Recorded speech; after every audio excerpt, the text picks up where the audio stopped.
Hello, my fellow comic book collectors. It's Alan, the Comic Collector Geek, and this is part 10 of this unboxing.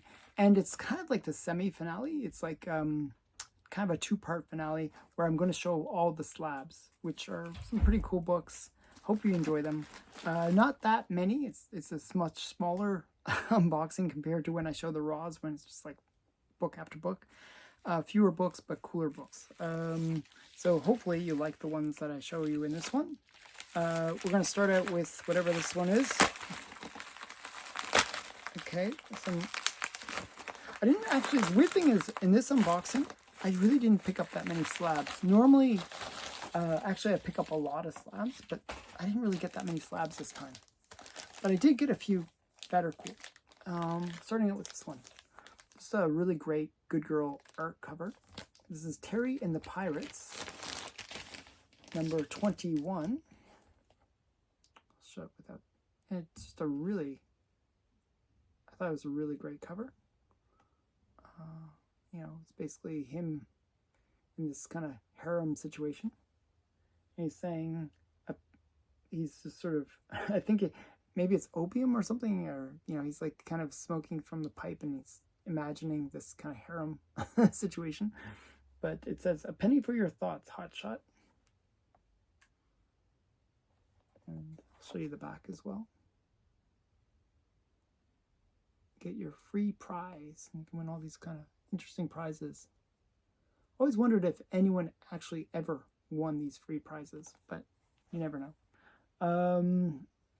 So this is from Harvey Publications, 1950. It's a really cool cover. I kind of like that. I like ones where like they dream up something. I thought that was kind of interesting. And then we got another interesting cover. This is a Spider-Woman number 1. But this is the Bruce Timm variant. I'm a big fan of Bruce Timm. And so this is the Timm variant cover. And obviously artwork by Bruce Timm. And this is from 2020. It's in the 9.8. So kind of a nice one. And I bought this for almost the cost of the slab. Almost. It was really, really inexpensive. But I thought it was really great. I like Bruce Timm a lot, so whenever I can get an affordable graded copy with the Bruce Timm's art, I like it, because I really do like to display the comics, and having them in the slabs makes it really easy to display. And for me, this is purely a cover buy, because I do really like Bruce Timm's art. And I'll show you the back as well. Nothing really exciting on the back, but you know, really great Bruce Timm art. Something about his style I really like. It's sort of cartoony yet sexy. I don't know. Just a big fan of Bruce Timm. You can tell me in the comments below. Do you like Bruce Timm? What do you think? I really enjoy his art. Okay, so we go from Golden Age to modern. Well, back to Golden Age again. This is a really cool book. This is Walt Disney's 3 Caballeros, and it's a 4-color number 71 from 1945. So it's Walt Disney's 3 Caballeros, back cover pinup, Walt Kelly cover and art. So that's that. I can show you the, and you got Donald Duck on the background, on the back. Isn't that cool? I just remember watching like The Wonderful World of Disney, and they would have these characters like tell different stories and stuff, and it was always very fun. So yeah, so this is their first appearance in comics. It's a very fun book. Very hard one to pick up, actually. Usually goes for crazy money. Found a it's a reasonably good copy on my comic shop, so I was quite happy about that. Okay, so this next one, I'll show this one first, actually. I'll leave this one. I have to open up a bit. This was a pure FOMO buy. I was kind of looking at I was looking at different characters, and I don't know, something got me into Lady Deathstrike. Oh, I think it was, I know why. So I was reading the Wolverine series, okay? So for book club, we were reading, I think it was Wolverine 75, and it's it goes into a story where basically he's left the X-Men, and in 76, Wolverine kind of goes off back to Canada. He's like on a road trip to Canada.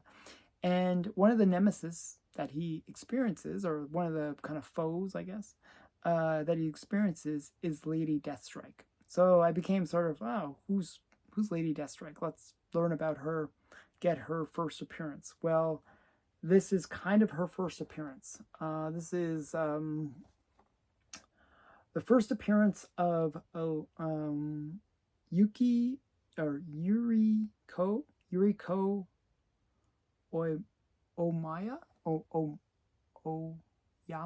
Oyama. Wow, a little bit of challenge there. Oyama. So this is the girl that later becomes Lady Deathstrike. So this is her first appearance. Picked it up in a 9.6. It was really inexpensive. not a big key or anything. Not a super expensive book. Again, I like when I can pick up slabs for almost the cost of the slab. And that's how much this was. I think it was like an auction. And I just bid on it because I had randomly read this about this character in the Wolverine series. And I was like curious. So I just put a bid on it. Didn't expect to win, but I ended up winning. It was almost the cost of the slab. So yeah. Just a fun one. Show you the back as well. So Daredevil number 197 from 1983, and it's a white pager as well. I like when I can get these kind of semi keys for in high grade like this. It's not a 9.8, but it's it's not bad. It's a fairly high grade. Almost perfect. Actually, I like 9.4s as a grade, just because I feel like 9.4s you're getting sort of a cheaper price than a 9.6 or 9.8, but at the same time, there's not really that much difference. Maybe one nick, but that's about it. So I feel like a 9.4 is the best value. Okay, so I'm going to show this one first, I guess. This one I have to a little bit censor, but it is an interesting book. One sec here. Actually, I'll take it out of the plastic and then I'll censor it. So one sec here. Okay, let me see. This is sort of not really effective censoring, but we'll pretend. So I went down this rabbit hole. Stephen and I were kind of talking about this one. He actually got another copy of it. That's really quite nice. But I kind of really like this one.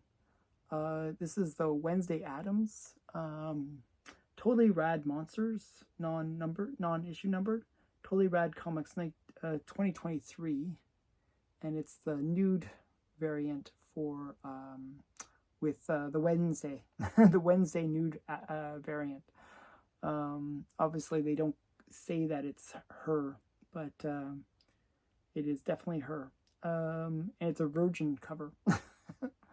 So that's interesting. And it's Shikiri Shambu cover. Shikiri Shambu cover. So yeah, I just thought it was a really cute one. And you got the thing down here with the phone.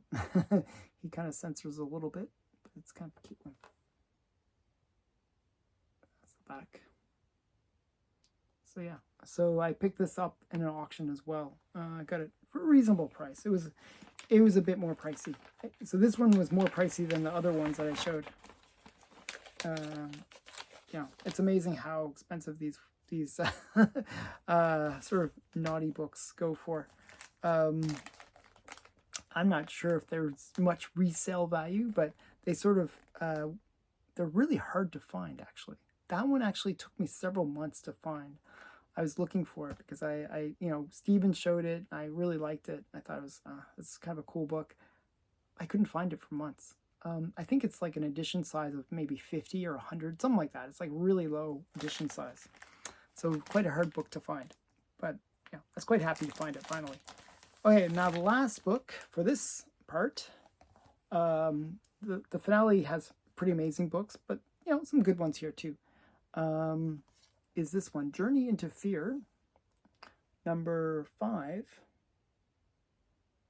Just a kind of a cool good girl mixed with pre-code horror cover. Got some skulls and different elements of pre-code horror that always adds a little bit to the value of these things. This one, it's actually mislabeled. Now, this one, it says used in The Seduction of the Innocent. Okay? Now, CGC is wrong about that. This was not mentioned in The Seduction of the Innocent. But it's one of those ones where they mislabeled it as being part of The Seduction of the Innocent. So, I like that, actually, in a way. I kind of like these misattributed books. So I actually, I've been collecting all the books from The Seduction of the Innocent. I'm only missing like 3 or 4 now. But I like these misattributed ones. There's a few. There's like 3 or 4 that were misattributed to The Seduction of the Innocent. And this is one of the ones that didn't actually get mentioned in The Seduction of the Innocent. But it is kind of cool. Still. So Cold a Tomb, Black Cat, The Sunken Grave, The Man with Hollow Eyes. Interesting. And I'll show you the back too. I think Matt Baker did one of the covers for Journey into Fear, actually. Pretty sure. So yeah. So just a fun little factoid about that one, that it's thought to have been part of Seduction Innocent, but it wasn't. It wasn't mentioned in Seduction Innocent. So yeah, that's from 1952. And that's it for this part. Stay tuned for the finale. It is got some pretty cool books in it. Stay tuned for it. It's worth watching. So if you haven't already, subscribe to the channel and stay tuned. Bye for now.